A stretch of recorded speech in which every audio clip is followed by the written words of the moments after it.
Hello, friends. How are you? So, two great matches then yesterday at the French Open, and I think the expected results, uh, as usual, we got. I mean, Nadal in another French Open final, but this is no simple final, mind you. This is the final that can make him equal Federer's record of 20 Grand Slams. So this is a very exciting time for Nadal, and I think definitely he would be under some sort of pressure to achieve that. Even though the good thing for him is that it's his favorite French Open surface. He's playing well. He's fit. So all these factors come into place for him, and I think tomorrow might be the day when we can finally see Nadal equal Federer's Grand Slam tally of 20 titles. And I think we'll discuss yesterday's matches today, and then I'll also post a video separately on the preview of Djokovic versus Nadal match. There's a lot of points that we need to discuss, and what could be the strategy for both the guys, and who is the favorite, and what are the conditions, how the conditions play in favor of Djokovic, how they play in favor of Nadal. So we'll discuss all that in the other video. But today, let's focus on the post-match analysis of the two semifinals yesterday. So I think first up.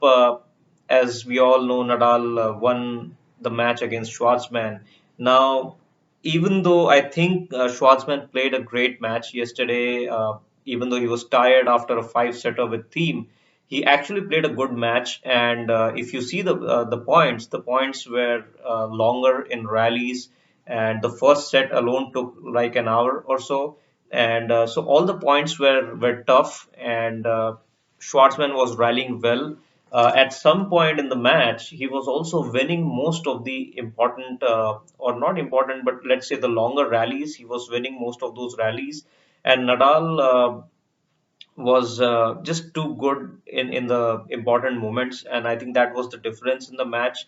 But I think in terms of the strategy, I feel Schwartzman's strategy was a little bit, I would say it had to be more aggressive with, when you're playing Nadal and you don't have a big weapon as some of the other guys have, then you need to try something different or maybe some drop shots. He did try that.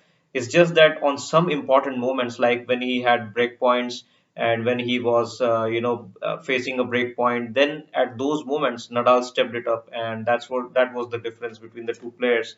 Now, talking about Nadal's strategy, how was Nadal able to, beat Schwartzman? I think Nadal's strategy is pretty clear in most of these matches. Now, he knows that Schwartzman is not as tall as some of the other guys, and he does struggle with the ball when, it comes to his backhand. It's a high loopy ball, and there's not much he can do with that ball. Maybe he can try to redirect it down the line, which is a difficult shot to hit, and that is what Nadal was trying to exploit. So if you see the match, Nadal kept moving Schwartzman from one side to the other, and most of the time his forehands were cross court for Nadal, and Nadal tried to engage Schwartzman in a cross court to cross court rally with Nadal's forehand going into Schwartzman's backhand, and he deliberately tried to bring some loopy balls into play, and he did not try to hit too aggressively. Nadal, he was trying to hit the ball with more topspin, and it certainly paid off because the conditions yesterday were not rainy, so the ball was still bouncing high. There was a little bit of sunlight as well.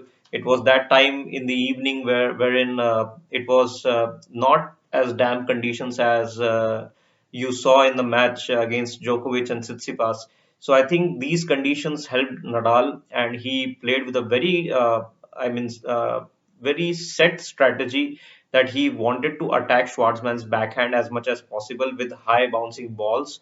And when Schwartzman hit and went to Nadal's backhand, Nadal has a very good chip backhand. He just loops the ball in the air with that backhand just to change the direction, and that is what is very crucial. I mean, this shot that Nadal has, I think nobody else has that shot, the loopy backhand that he puts in the air to just neutralize the point and just change the direction, and that is something that Schwartzman would like to have in his armory as well, so that when Nadal goes to his backhand, Schwartzman should have that loopy backhand so that he can change the direction and redirect the ball to Nadal's backhand. So that's something that was lacking in his game, and I think that's what was the main difference, because no matter how good a backhand you can hit, but you cannot do it consistently with the amount of topspin that Nadal puts into play. So I think that was the difference, and you could see Schwartzman struggle with the bouncing balls, and he was trying to redirect, he was trying to be aggressive, he was also jumping in the air to hit some of the backhands up the line, and he succeeded to do so in some of the cases, but not on each point. And I think that was pretty evident. The second thing was Nadal's serve. So he was serving really well at important moments. I remember there was one break point and he just served out an ace. So Nadal usually his serve is a bit underrated, but I think yesterday he served pretty well. And I think that was one another problem that Schwartzman has, that his serve is not as big as some of the other guys, so he cannot get those many free points that he would like to have. So each of his service games, if you see, was a struggle, even though he was able to break back immediately in the first set, then again his serve got broken. And that's because he had to rally each point to win the point. And when you rally against Nadal, most often than not, he ends up winning the point. So I think a nice match played by Schwartzman. I don't think he could do anything more than that. Nadal was playing well. Maybe to counter that shot from Nadal, he could have used the slice down the line for that high loopy balls. He could have sliced it down the line, or maybe if he was given more time, maybe he could have stepped up and taken some of the balls on the rise. But I think other than that, if it's not his natural style of play, then it would be difficult for him to implement it against Nadal, because you don't want to try something against Nadal when you are at a 30 all or a deuce sort of a stage. So that was the match, guys. I think Nadal played very well, and he is in very good form. He is fit. Now let's talk about the other match, which is Djokovic versus Tsitsipas. And I think uh, if you saw that match, I think there is a very, very positive side to it for Tsitsipas, because even though he lost the match, I think the way he came back from 2 sets to love down, as well as the way he fought till the end. I mean, the last set was obviously he was not feeling well. He was slightly injured as well. And Djokovic went on a roll in the last set. He was in completely dialed in mode, and he went for some good returns when he got up a break. So I think apart from that last set, I think for the first 4 sets, even though Tsitsipas lost the first 2 sets, he didn't play badly. He was playing well, and I think you cannot find any specific weakness in Tsitsipas' game. His backhand is very good. He was able to dictate play with his backhand. That is something that Federer and the other guys have not been able to do against Djokovic. But Tsitsipas was able to play aggressive, and I think that is the thing which I see when I see Novak play on clay. I have said this before as well, that he somehow feels uncomfortable in his movement. Yesterday also he was slipping a lot, and he was complaining that the court is way slippery, and he's not able to move, especially closer to the net. So I think that is something that has always been the case with Djokovic, as well as when a player plays aggressive against him on clay. Djokovic, for some reason, doesn't know how to deal with that. For example, Wawrinka played against him in the 2015 French Open, and you could easily see that Wawrinka was playing really aggressive. He was taking his chances and going for winners whenever he got a chance, and Djokovic just didn't know what to do. So that was an issue in that match. And similarly, if you see yesterday's match, you could see that Tsitsipas was the one who was dictating play, who was going for winners, and whenever he went for a winner, he won the point. So it was up to Tsitsipas as well as Djokovic to just hang into the point and maybe redirect the ball and keep hitting the ball to, uh, you know, keep hitting the ball deep, so that Tsitsipas doesn't get an opportunity to hit a winner. But only in the last set, you actually saw Djokovic going for winners and playing aggressive. Now, that is something, that is the way I think he should play on clay.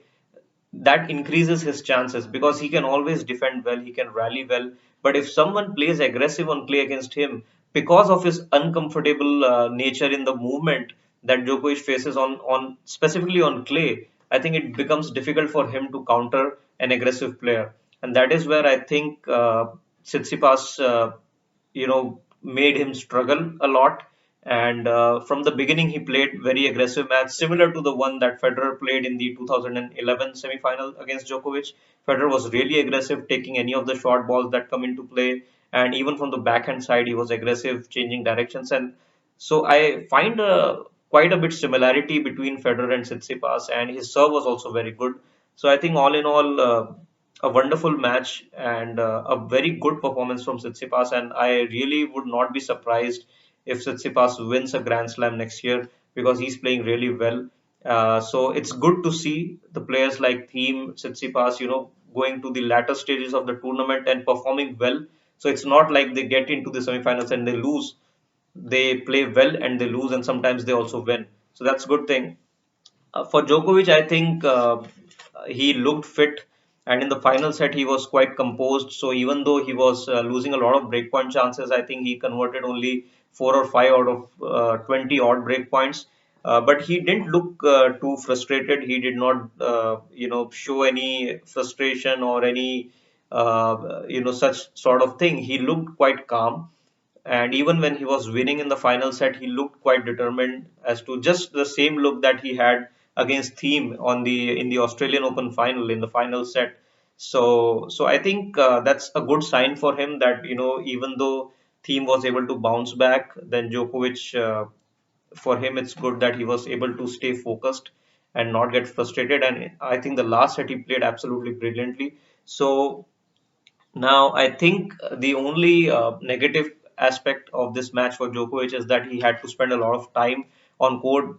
Like he had a match point, but then he lost that match point, and then he had to spend like 1.5 hours or 2 hours more on the court, which he would have liked to rest, before the match against Nadal.